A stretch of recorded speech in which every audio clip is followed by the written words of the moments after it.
Hello everyone, आप सभी लोगों का मेरा नमस्कार। मेरा नाम है शिवरजीत चक्रवर्ती और आप सभी लोगों का मेरे चैनल में हार्दिक स्वागत है। तो आज इस वीडियो में मैं एक मलयालम सिनेमा का रिव्यू करने जा रहा हूँ। उस सिनेमा का नाम है अलप्पुड़ा जिमखाना, जो कि अप्रैल के 10 तारीख को रिलीज़ हुआ। उसके बाद ये फिल्म अब सोनी लिव में आ चुका है, आज से स्ट्रीम कर रहा है। तो ये फिल्म मलयालम भाषा के साथ बाकी साउथ के भाषाओं में भी मौजूद है और साथ में हिंदी भाषा में भी ये फिल्म मौजूद है, तो आप इसको हिंदी में भी देख सकते हो। तो सोनी लिव में ये फिल्म आ चुका है, तो आप वहाँ से देख सकते हो, वरना आपको थोड़ा जद्दोजहद करना पड़ेगा। कैसे मैं यहाँ बता नहीं सकता, खैर आप समझ जाइए। तो इस फिल्म को डायरेक्ट किया हुआ है खलीद रहमान ने। तो खलीद रहमान जो है वो बहुत ही जाने माने डायरेक्टर है बॉलीवुड फिल्म इंडस्ट्री के। तो उन्होंने इससे पहले कुछ अच्छे फिल्में उन्होंने डायरेक्ट किया, जैसे कि अनुरागा कारिक्किन वेल्लम, लव, उंडा, और उन्होंने डायरेक्ट किया था तल्लुमाला। तो खलीद रहमान का जो डायरेक्शनल स्टाइल है बहुत ही अनकन्वेंशनल है, बाकी मलयालम सिनेमा की तरह बिल्कुल भी नहीं है। तो खलीद रहमान की फिल्मों में जो टॉपिक होता है बहुत ही यूजुअल और बहुत ही पुराना घिसा पीटा होता है, लेकिन उसी पुराना घिसा पीटा टॉपिक को वो बहुत ही अनकन्वेंशनली और बहुत ही अलग तरीके से वो प्रेजेंट करते हैं। तो किसी भी फिल्म मेकर के लिए बहुत बड़ा चैलेंज हो जाता है कि एक मतलब पुराना खिसा पीटा कोई भी टॉपिक या किसी कंसेप्ट को अलग तरीके से, अनकन्वेंशनल तरीके से प्रेजेंट करना, वैसे उसको एग्जीक्यूट करना किसी भी फिल्म मेकर के लिए ये बहुत बड़ा चैलेंज है। और खलीद रहमान जो है इस चैलेंज को बखूबी से निभाते हैं। उनके लिए तो जैसे ये बाएं हाथ का खेल है। और मैं ये बातें इसलिए कह रहा हूँ क्योंकि अलप्पुड़ा जिमखाना जो है इसका भी टॉपिक बहुत ही मतलब क्या बताए, घिसा पीटा टॉपिक ही है। एक स्पोर्ट्स कॉमेडी ड्रामा है बॉक्सिंग को लेकर, ठीक है। ये एक बॉक्सिंग स्पोर्ट्स ड्रामा है, कॉमेडी भी है। तो ये बॉक्सिंग को लेकर है, लेकिन इस बॉक्सिंग को खलीद रहमान ने बहुत ही अलग तरीके से और बहुत ही अनकन्वेंशनल तरीके से यहाँ पोर्ट्रे किया। यहाँ तक कि फिल्म का जो एंडिंग है वो भी बहुत ज़्यादा अनकन्वेंशनल है, ठीक है। तो दूसरे बॉक्सिंग या दूसरे स्पोर्ट्स ड्रामा से ये फिल्म बहुत ज़्यादा अलग है। तो खैर इस फिल्म के जो मतलब लीडिंग कास्ट है, मतलब जो कास्ट है उसको लीड कर रहे हैं यहाँ नसरन के गफूर, और भी बहुत सारे लोग हैं, संदीप प्रदीप है, और भी बहुत सारे लोग यहाँ मौजूद हैं। तो नसरन के गफूर जो है ये बहुत जाने माने राइजिंग स्टार बन चुके हैं बॉलीवुड फिल्म इंडस्ट्री के। प्रेमलू फिल्म की रिलीज़ होने के बाद से नसरन के गफूर को एक अलग ही स्टारडम मिला हुआ है। तो मतलब एक चाइल्ड स्टार से अब एक पूरी तरह से राइजिंग स्टार वो जिस तरह से बनते हुए नज़र आ रहे हैं, ऐसा लग रहा है कि शायद बॉलीवुड फिल्म इंडस्ट्री के ये बहुत बड़े स्टार होने वाले हैं। ऑलरेडी उनको एक अलग सा स्टारडम मिला हुआ है, अब देखकर लग रहा है कि ये और भी बड़े स्टार आगे जाके बनने वाले हैं। तो अब आता हूँ इस फिल्म के प्लॉट में। तो इस फिल्म का प्लॉट शुरू होता है कुछ लड़कों से, क्लास 12 के कुछ लड़कों से जिन्होंने अपना इम्तिहान दिया हुआ है। तो ये लोग एक दिन सेलिब्रेट कर रहे थे, तो उस दिन उनका रिजल्ट्स निकलने वाला था। रिजल्ट सारे निकला। तो उन 4-5 दोस्तों में से एक का नाम था शाहनवाज, वो पास हो गया, और बाकी जो सारे दोस्त लोग थे वो फेल हो गए। नसरन के गफूर, इनका कैरेक्टर का नाम है जोजो जॉनसन, और यही लीड रोल प्ले कर रहे हैं इस पूरी फिल्म में। लेकिन ये जो लीड कैरेक्टर है ये एग्ज़ाम में फेल हो जाता है, बाकी दोस्तों की तरह, शाहनवाज के अलावा, शाहनवाज के सिवाय, सॉरी, एक्सेप्ट शाहनवाज। तो फेल तो हो गया, और उसका घर की हालात जो है बहुत अच्छा नहीं है। उसका बाप जो है म्यूज़िक को लेकर तरह तरह के एक्सपेरिमेंट करने की कोशिश तो करता है, लेकिन कुछ खास काम वो करते नहीं हैं, और उनका इनकम भी कुछ खास है नहीं। उनकी माँ को हर मिनट हर सेकंड चिंता लगी पड़ी है कि उनके घर में कोई खास इनकम आ नहीं रहा है, और वो बार बार अपने बेटे को ये कहते रहते हैं कि ठीक से पढ़ाई करो, अपने करियर में कुछ बनो, वगैरह वगैरह। आप समझ ही जाइए क्या क्या हो सकता है। तो ऐसे घर के हालात हैं। एक दिन क्या होता है, उसके ग्रुप का एक दोस्त उनका एक स्टेट लेवल बॉक्सर से झड़प हो जाता है, ठीक है, स्टेट लेवल बॉक्सर के साथ किसी कारण झड़प हो जाता है। तो उसके बाद से जोजो जॉनसन उसको एक आइडिया सूझता है।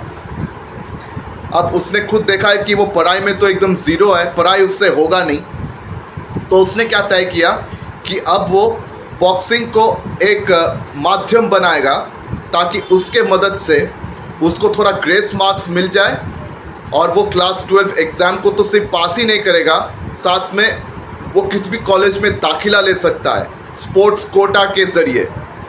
तो बॉक्सिंग को एज स्पोर्ट्स कोटा इस्तेमाल करके वो क्लास 12 के एग्ज़ाम्स पास करना और अच्छे कॉलेज में दाखिला पाना, तो ये है इस बंदे का प्लान। और ये प्लान वो अपने बाकी सारे दोस्तों को भी बताता है। तो बाकी सारे दोस्त उसके साथ हाथ मिला के इस प्लान के लिए कूद पड़ते हैं। तो अब वो जिस इलाके में रहते हैं उस इलाके का नाम है अलापुड़ा, ठीक है। तो वहाँ पे एक जिम खाना है, तो वहाँ पे एक जिम है जहाँ पे ये बॉक्सिंग और रेसलिंग का ट्रेनिंग होता है। तो वहाँ वो सारे एडमिट हो जाते हैं।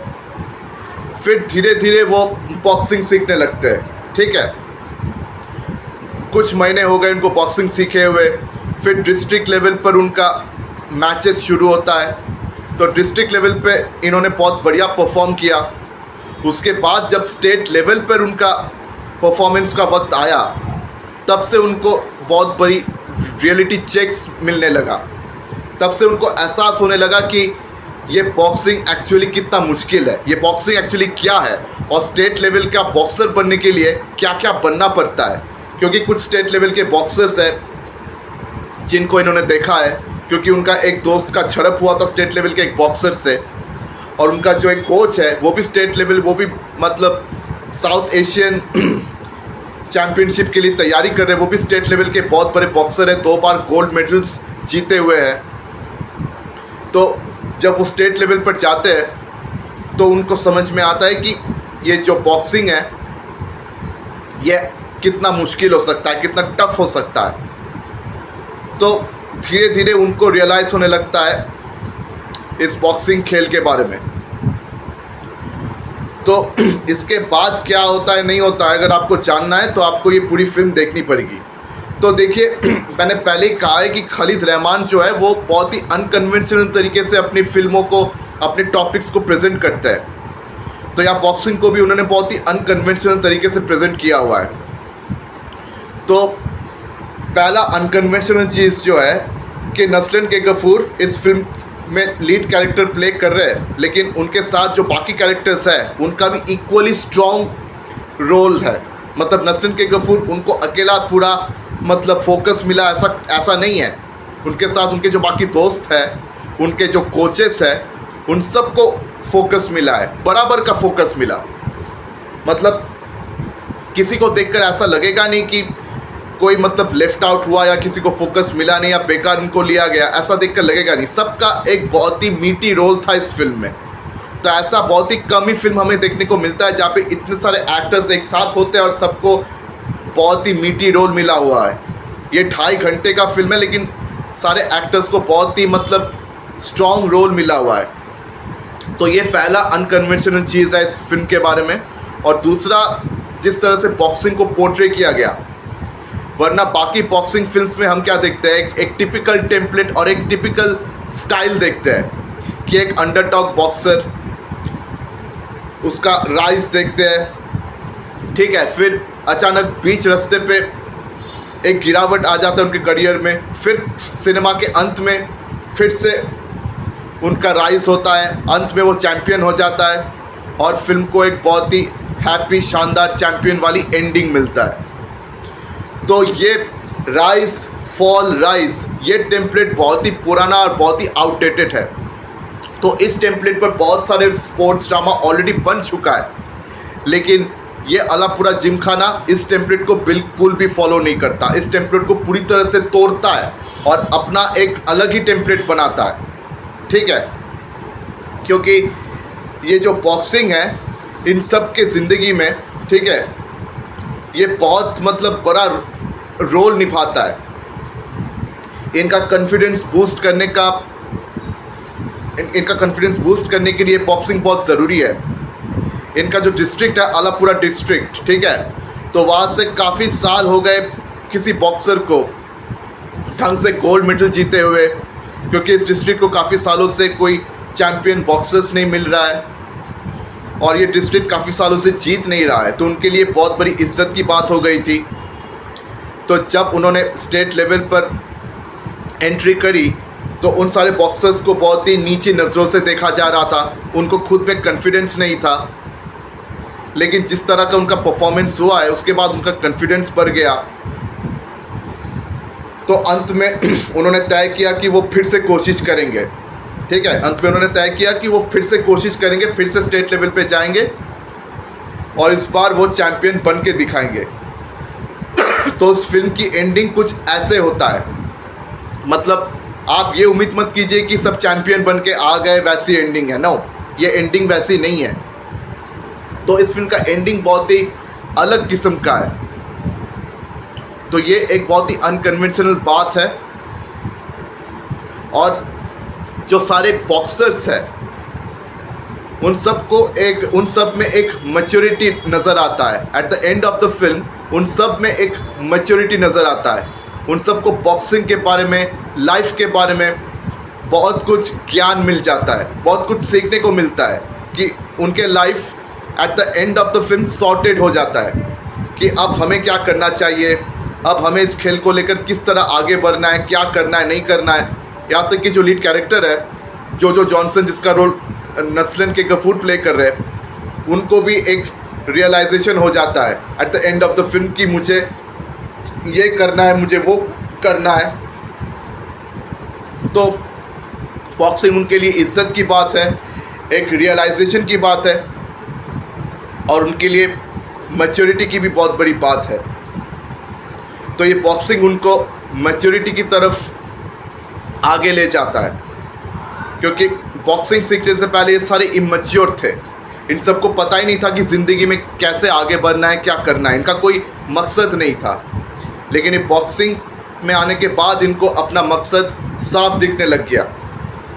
तो ये चीज़, ये प्रोसेस जिस तरह से दिखाई गई है वो बहुत ही बढ़िया था, बहुत ही बढ़िया तरीके से ये प्रोसेस दिखाई गई। यहाँ तक कि उनका जिस तरह से ट्रेनिंग हो रहा है और बॉक्सिंग को जिस तरह एकदम ग्रास रूट लेवल से एकदम धीरे धीरे जिस तरह दिखाया जा रहा था, वो तरीका भी बहुत बढ़िया था।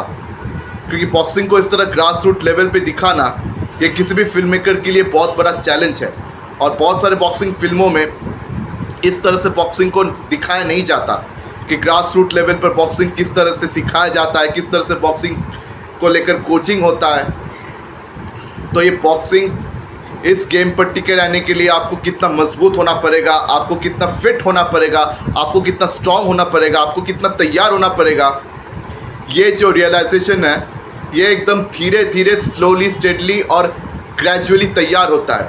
सबसे इम्पॉर्टेंट बात, ये प्रोसेस बहुत ही ऑर्गेनिकली इन कैरेक्टर्स में ग्रो करता है, बहुत ही ऑर्गेनिकली इस प्रोसेस को दिखाया जाता है।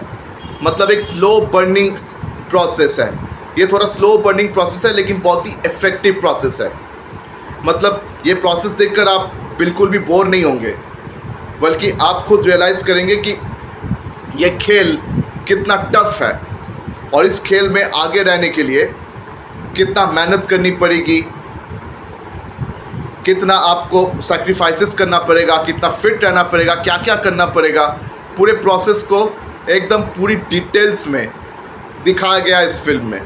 तो 2.5 घंटे की फिल्म में इतनी बड़ी प्रोसेस को इतनी बढ़िया तरीके से दिखाना, और वो भी पूरी डिटेल्स में, सच में बहुत बड़ा चैलेंज है। तो खालिद रहमान को मेरा सल्यूट है, मेरा सलाम है कि इतना बढ़िया तरीके से उन्होंने बॉक्सिंग फिल्म को दिखाया है। तो ये मेरे करियर में, ये मेरी ज़िंदगी में, ठीक है, सबसे अच्छा बॉक्सिंग फिल्मों में से ये एक है। क्योंकि ऐसे अनकन्वेंशनल बॉक्सिंग फिल्में हमें बहुत ही कम देखने को मिलता है। इससे पहले जो अनकन्वेंशनल बॉक्सिंग फिल्में मैंने 1-2 देखा है, वो था हॉलीवुड का $1 मिलियन बेबी जो क्लिंट ईस्टवुड ने डायरेक्ट किया हुआ था वो फिल्म, और बॉलीवुड का एक फिल्म था अनुराग कश्यप ने डायरेक्ट किया था मुक्काबाज। तो ये दोनों बहुत ही अनकन्वेंशनल फिल्म था। तो मार्टिन स्कॉर्सेज़ी का भी एक अनकन्वेंशनल बॉक्सिंग फिल्म था रेजिंग बुल, जो अभी तक मैंने देखा तो नहीं है। अगर आपने रेजिंग बुल देखा हो तो आप मुझे कमेंट सेक्शन पे ज़रूर बताएं। और अगर आपको कोई और अनकन्वेंशनल स्पोर्ट्स ड्रामा या बॉक्सिंग ड्रामा फिल्म अगर आपको पता हो तो आप मुझे कमेंट सेक्शन में ज़रूर बताएं। और आप लोगों में से जिन्होंने भी अलापुड़ा जिमखाना फिल्म देख चुके हो, आप मुझे कमेंट सेक्शन में बिल्कुल भी बताना मत भूलिए कि आपको ये फिल्म कैसी लगी। और अगर अभी तक आप लोगों ने इस फिल्म को नहीं देखा तो आप इस फिल्म को ज़रूर देखिए, आप ज़रूर देखिए, ठीक है। आपके लिए फिल्म देखना बहुत ज़रूरी है ताकि आपको एहसास हो जाए कि एक खिसा पीटा टॉपिक को कैसे अलग तरीके से पॉलिश करके, अनकन्वेंशनल तरीके से पॉलिश करके दिखाया जाता है। ये चीज़ आपको खलीद रहमान की फ़िल्मों में बहुत ज़ोरों से देखने को मिलेगा और इस फिल्म में भी आपको ये चीज़ बहुत ज़ोरों से नज़र आएगा। तो इसलिए मैं आप सबसे दरख्वास्त करता हूँ कि आप इस फिल्म को ज़रूर देखें। तो मुझे तो ये फिल्म बहुत बढ़िया लगी है।